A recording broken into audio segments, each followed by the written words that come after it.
umalis na sa Escoda Shoal ang Philippine Coast Guard ship na BRP Teresa Magbanua noong Sabado matapos ang 5-month extended patrol nito sa maritime area.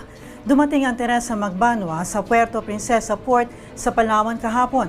Nakapatrol ang PCG ship sa Escoda Shoal simula pa noong Abril upang bantayan ang mga aktibidad ng Chinese vessel sa pinag-aagawang maritime area. Nagmimistula ang panibagong flashpoint sa Girian sa West Philippine Sea ang Escoda Shoal na may international name na Sabina Shoal.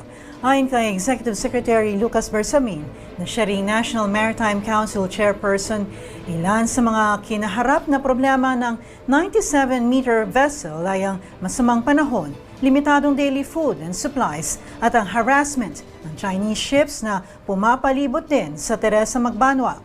Nangyari ang pinakahuling engkwentro noong August 31 kung saan 3 beses binangga mismo ang BRP Teresa Magbanua, nagdulot ng matinding sira sa ilang parte ng multi-role response vessel.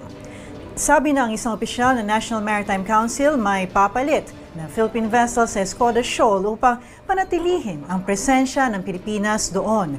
Kaya ayon kay PCG spokesperson for the West Philippine Sea na si Commodore J. Tariela, ibig sabihin hindi inabandona ng Pilipinas